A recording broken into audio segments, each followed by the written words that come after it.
Welcome to the dark side of love, where desire isn't always what it seems, where silence can scream louder than words, where the softest touch can burn like fire.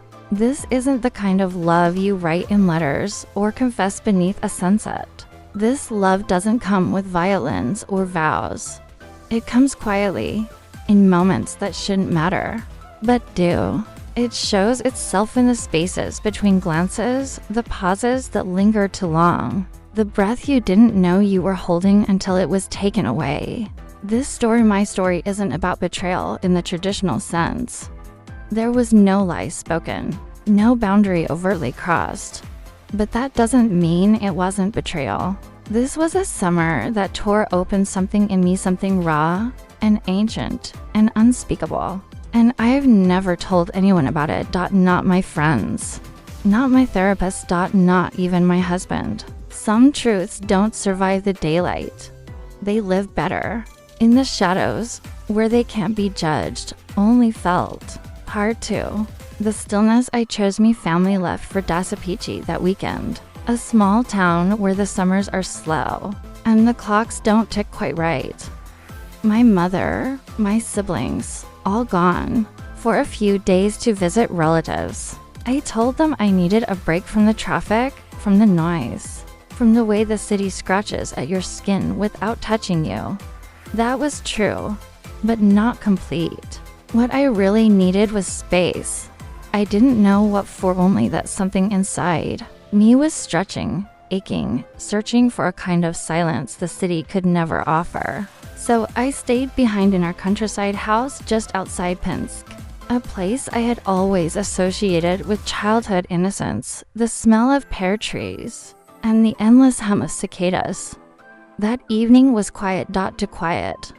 The kind of quiet that doesn't soothe, it presses against your chest, your neck, your thoughts. I sat barefoot on the balcony, wearing a thin strapped sundress that stuck to my skin. One hand held a glass of homemade compost juice. The other tried to hold a book, but the words wouldn't stay on the page. They slipped away, like they knew I wasn't really there. The world felt wrong. Even the air. The scent of dry soil from the nearby fields. The hum of a distant TV behind a neighbor's window. The pulse in my wrist, beating too loud. I needed to shake it off. I needed to feel water.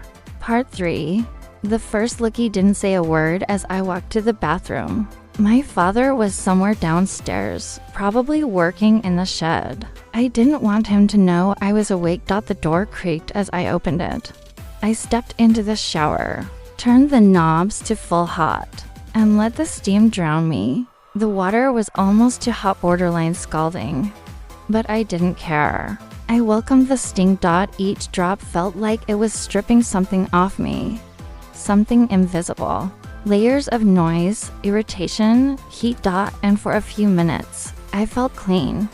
Almost invisible. Until I reached for the towel. Gone. I stared at the empty hook on the back of the door. Shit. I whispered to myself. The spell broke. Just like that. I cracked the door to the hallway open and listened. Nothing. Just the distant tick of the living room clock. I wrapped one arm across my chest, the other around my hips, skin still dripping, wet hair curling around my shoulders. I took one step, then another. Then I bumped into him. My father. Part 4. The moment that shouldn't have happened. He gasped. He froze, his hand holding a mug of tea, eyes widening, mine wide, shocked, bare. I was still soaked from the shower. The steam curled out from behind me like a slow ghost. Droplets slid from my collarbone to the edge of my thigh. The hallway air wrapped around my body like a second skin, and yet I felt more naked than if I'd been truly unclothed. We didn't speak, not at first. We just looked. The seconds stretched. Time thinned. Something inside me twisted, not with fear, but with something far more confusing. Then, I thought you were still in the shower. He stammered, turning his face just slightly, but not stepping back. His voice sounded different, uneven, like it didn't belong in his mouth. I forgot the towel. I whispered. My voice sounded small, even to me. I wasn't looking at him. Not really, but I could feel him. The way he was standing still. The way his fingers trembled as he reached into the closet and passed me the towel. He didn't meet my gaze, but the look he didn't give me felt louder than if he had. Thanks. I mumbled and disappeared into the bathroom, shutting the door. Behind me, I pressed my back to the wood. My breath caught in my throat. My heart thudded so loud I could swear the walls heard it. My skin wasn't burning from the hot water anymore. It was burning from something else. From the way he looked at me, and more terrifying, the way I didn't look away. That moment should have passed like steam, vanished into nothing. But it didn't. It stayed. Part 5. The dream I shouldn't remember. The next morning, the sky was the color of smoke. Not quite stormy, not quite safe. I woke up tangled in sweat-soaked sheets. My nightshirt clung to me like skin. The air was thick with the kind of humidity that makes everything feel too close.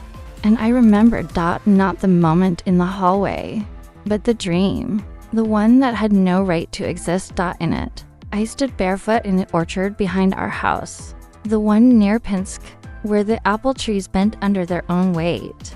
I was wearing a white cotton dress, the kind that dances when you move. He was there too, my father, smiling, holding an apple. And then he stepped closer, closer still. His hand reached up and traced the line of my cheek with the back of his finger. Slowly, tenderly. The kind of touch that doesn't belong in families. The kind that rewrites rules with one breath. I woke up gasping. My skin hot. My thighs tight. Ashamed. Frightened. Wanting to forget. And unable to. I stumbled into the bathroom and washed my face with water so cold it made my teeth ache. But nothing could rinse the image from my mind, or the truth that pulsed behind it. Part of me didn't want to. Part 6. The kitchen, and the cut fruity stepped into the kitchen still half dreaming. He stood at the counter, slicing pears, calm, focused, wearing one of Mom's old apron's green polka dots. A faded red heart stitched just beneath the collar. It should have looked absurd. It didn't. His sleeves were rolled up. The muscles in his arms flexed with every slow, measured stroke of the knife. I watched him without meaning to. He didn't see me at first, but the second he did, his eyes flicked up from my face, down my neck, down my legs, back again. Quick, but not quick enough. Want coffee? He asked, already reaching for the second mug. Yeah, I said, brushing past him, close enough for our shoulders to touch. My head's killing me, I lied. He paused, just for a heartbeat, then nodded, wordless, and poured the boiling water over the grounds. We drank it on the veranda. Neither of us said anything. I stretched my legs out across the railing, toes flexed absently. I felt his eyes on me. Like a weight, like a warning. There was a pressure building in that silence, like storm clouds that hadn't decided whether to strike or retreat. Part 7. Water and white fabric. After lunch, I took a book and a blanket out back, told myself I needed to read. But the words never stuck. They didn't anymore. I lay on my stomach in the backyard, propped up on my elbows. The back of my shirt folded slightly, exposing the small of my back. I didn't adjust it. Somewhere nearby, I heard the garden hose, my father washing the car, water splashing, then pausing, then spraying again. He was muttering to himself. He always did that when he focused. I stayed still for a while, listening, letting the moment stretch. Then I stood, barefoot. I padded over the warm flagstone path toward the driveway. He was shirtless now, his skin glistening with water, back muscles taut, spine like a line drawn by hand. I saw the hose curled at his feet. I picked it up and sprayed him. He spun around fast, his eyes wild with shock. And then we both burst into laughter, the kind that comes from your stomach and shatters tension. "You want to play?" He smirked, pointing the nozzle at me. No, wait, too late. The stream of water hit me square in the chest. My thin tank top darkened instantly. It clung to my skin like second skin, leaving nothing to the imagination. I crossed my arms over my chest, breath caught. But I saw it. The moment his gaze shifted, he didn't ogle. He didn't smirk. He just froze. The water still ran from the hose, puddling between us. Then, wordlessly, he turned it off. "I'm sorry," he said, barely above a whisper. "It's okay," I said, too fast, too soft. He handed me a towel. Our fingers brushed, just a touch. Warm, damp, deliberate. "You should change. You'll catch a cold." I nodded, not meeting his eyes. But as I walked away wrapped in the towel, clothes clinging to my ribs, I knew he was watching. And worse, I let him. Part 8. The shitty didn't change right away. I sat on the edge of the bed, still damp, still wrapped in that thin towel. The air in the room felt heavy, like it had weight. My skin buzzed not with cold, but with something deeper. A kind of heat that came from within. A pressure just beneath the ribs, the kind you can't touch without trembling. I told myself to get dressed, to forget it. To return to the world as it was.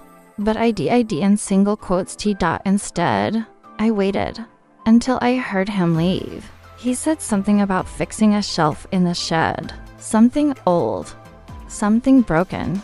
I watched from the upstairs window as he crossed the yard, sleeves rolled up, toolbox swinging at his side. The way his shoulders moved, the familiarity of it, felt strange. I grabbed a blanket. I told myself I might nap outside, but I didn't believe that lie even as I whispered it. The dress I put on was dusty rose, short, loose, no bra. Just me, my skin, the late summer air, and this thing inside me I still didn't know how to name. When I stepped into the shed, he was crouched on the floor, focused on a line of cracked wood. The air smelled of sawdust and sweat. His hands were dirty, arms bare. The sun cut through the slats in ribbons, painting the room with stripes of gold. He looked up when he heard my sandals. "Looking for the green book," I said, pretending to glance around casually. "The one we used to read by the fireplace. I thought it might be out here." He gestured toward a stack of old crates. "Maybe over there." I walked past him. The shed was small, narrow. My bare thigh brushed his shoulder as I passed. "Sorry," I murmured. He didn't answer, but he looked. Not with confusion this time. Not with apology. With attention. With clarity. I reached down, the hem of my dress lifting. I felt the air on the back of my thigh. I didn't pull it down. "I can help," he said behind me, his voice rougher. "I've got it," I said, not looking back. But he came anyway, stood behind me, close. I felt his breath before I felt his hands. The way the air moved, the way my spine went still. When I turned, blanket still in hand, our eyes met. He wasn't unsure anymore. He wasn't confused. "You know how you look right now?" he asked quietly. Then he stopped, caught the words, before they went too far. "What?" I asked, pretending not to understand. "Not like this." "I shouldn't," he whispered. "I shouldn't either." That silence again, stretching between us, pulling us into something wordless. I reached for a shelf above me, pretending to balance. And then his hand, on my waist, Gentle dot like the contact I'd been waiting all summer to happen. I didn't flinch. I didn't move. He didn't let go. "I'm sorry," he said, his breath warm against my neck. "For what?" I asked, voice nearly breaking. He paused. Then the words fell. "For finding it hard to see you only as my daughter." They landed like lightning. No touch after that could have burned more than that confession. The space between us didn't close, but it didn't stretch either. We hovered there, between roles, between truths we couldn't untell. When I left the shed, I carried the green book, but that wasn't what I'd gone in there to find. Part 9. The days that followed after. The shed, everything changed. And nothing did. We didn't talk about it. Not directly. But it was there. In the way I stirred sugar into my tea. In the way he opened windows that didn't need to be opened. In the way our hands grazed over the same spoon, same napkin, same door frame too many times to be coincidence. The world didn't know, but we did. I baked a pie cherry. I hummed to myself while doing it, standing barefoot in the kitchen. I wore my mother's old denim shorts, the ones from her university days, and one of his shirts, white, buttoned down, the sleeves rolled up, the top two buttons undone, not from forgetfulness, from something closer to defiance. I knew he'd notice, and he did. He stepped out onto the porch while I was rinsing the watering can, said, "You've got flour on your cheek." I touched the wrong side deliberately. "Here?" He smiled, just barely, then reached out. His thumb wiped it off, slow, careful. His hand didn't drop right away. Neither did my breath. "Thanks, Dad," I said, the word catching in my throat. He froze, and so did I. The word felt foreign now. Too small, too scripted. It didn't match the way we were beginning to exist around each other. Something had tilted. The floor hadn't fallen yet, but we were leaning toward the edge. Part 10. The living room stormed that night. The storm returned. You could hear it behind the hills, not loud yet. Just that distant rumble that says something's coming. We sat in the living room. A movie flickered on the screen, but I couldn't tell you what it was. The lightning lit the room in flashes of pale blue every few seconds. It looked like we were underwater. I wrapped myself in a blanket, one of his old ones, the one that always smelled faintly of cedar. He sat next to me, not touching, but close, too close. Halfway through the movie, I felt it. His hand on my ankle, still, soft, just resting there. He didn't move. Neither did I. The thunder crept closer. But inside the room, everything was still except for my pulse, still except for the tremble under my skin. And then his hand moved, slowly, like a whisper across fabric, like hesitation made real. It wasn't overt, but it wasn't innocent. I didn't stop him. I didn't speak. I didn't flinch. I just stayed. In that stillness, I answered him. Not with words, not with a nod, with surrender. Eventually, I stood, quietly, unfolding from the blanket like smoke. "I'm going to bed," I said. He rose too. We walked to the hallway, side by side. When we stopped, he reached out. His fingers touched the curve of my spine through my shirt. Just once. So light it almost didn't happen. I turned to face him. Our eyes met. He reached for my sleeve, touched the edge of it, pressed. "If you want me to stop," he whispered, "say no, and I'll disappear." But I didn't say no. I didn't say anything at all. He looked at me again, and this time he said my name, like it meant something. "Lena." I nodded. Just once, barely. He leaned forward and kissed not my lips, not my neck, but my forehead. Like I was sacred. Like I was already broken. Too far, I whispered. Or too close, he replied, and I stepped back. Just one step. Enough. Give me the night, I said. Just to think. Just to understand what I want. He nodded. Almost reverently. We parted like smoke. Part 11. The night wind and the windowy couldn't sleep. The window was cracked open. The wind pushed the curtain with gentle insistence, like it was trying to get in. I lay in bed, blanket pulled to my chest. My skin still felt to awake, every nerve alert, every breath a question.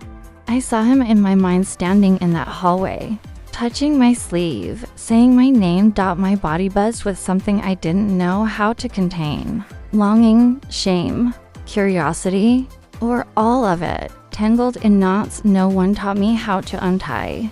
I tried to remember the rules, the unspoken ones. The boundaries I was supposed to live inside. But the only thing I remembered was the heat of his hand and how gentle it had been. I wasn't a child anymore, but I wasn't a woman yet either. I was something in between, floating, fragile, curious, dangerous. At 3 a.m., I got up. Quiet, careful, like a thief in my own house. I padded down the stairs barefoot, slipped through the screen door into the night. The air met me like an answer, cool, soft, inviting. The sky was heavy with clouds, the moon barely visible, but enough light shimmered through to guide me. I walked toward the pond, the one I used to throw rocks into as a child. But I wasn't a child anymore. I wasn't there to throw stones. I was there to listen to the dark. To breathe. To break. Part 12. The pond grass was damp beneath my feet. I crossed the backyard slowly, like I was afraid the world would hear me. The air was thick with the kind of silence that doesn't comfort, only listens. The pond waited at the edge of the field. Still, black, glassy. A mirror that didn't judge, just reflected. I stood at the water's edge, arms folded against the breeze. I looked down at my own reflection and didn't recognize it. The girl staring back at me had secrets. She wore them in her eyes, in the curve of her lips, in the hollow between her collarbones. She looked older than I remembered, not in age, but in knowledge. In the weight of what she now carried. Then I heard it. Footsteps. Soft, hesitant. I didn't turn. You couldn't sleep either, he said behind me, his voice barely louder than the crickets. I shook my head. He stepped closer, not touching, not towering, just beside me, hands in the pockets of his robe. The air between us was charged again, but quieter now. The kind of quiet you feel after something has shifted forever. For a long time, we didn't speak. The reflection of us shimmered on the pond. Fragile, almost beautiful, like a painting of people, pretending to be whole. I used to come out here, he said eventually, when your mother and I fought. Before she left, I didn't know that. I replied, there's a lot you don't know, he said, about me, about her, about yourself. That last word lingered. Yourself. Like I was a mystery even. I hadn't met yet. I didn't ask what he meant. I didn't want an answer. Instead, I whispered, do you think we're broken? He looked at me, his face unreadable. No, he said softly. I think we're cracked. Is that worse? No, he replied. It just means we're real.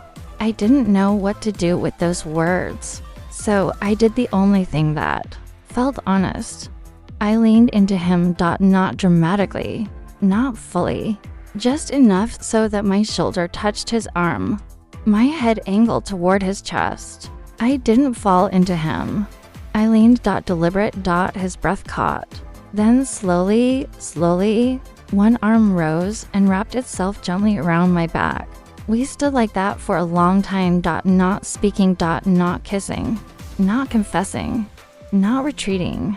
Just holding. Maybe it was wrong. Maybe it was healing. Maybe it was both. But in that moment, it belonged to us. And no one else. Final part. The morning after, I don't remember falling asleep, only waking. The sun was bleeding through the curtains. Pale, soft, almost apologetic. The world looked the same. The kitchen smelled like coffee again. The old clock in the living room ticked its rhythm as if nothing had changed. But everything had. He didn't say anything over breakfast. Neither did I. And that was the scariest part. Not the tension, not the intimacy, not even the things we didn't say. It was the ease with which we returned to normal, as if that night had been nothing more than a chapter torn from a book neither of us wanted to finish. As if the silence could patch what had cracked. But silence doesn't fix. It just hides. Sometimes I think about that summer. Not like a memory, but like a season that still exists inside me. There's no neat ending to this story. No moral. No lesson. Only this: there are moments in life that bend you into someone you weren't supposed to be, and then leave you standing in the mirror, trying to recognize the stranger blinking back. I never told anyone what happened. Not my friends. Not my therapist. Not my husband. Because there's nothing to tell, right? Nothing happened. Except everything. Goodbye to the dark side of love, where the worst scars are invisible, where silence becomes the heaviest touch, and where sometimes the line doesn't get crossed. It just fades.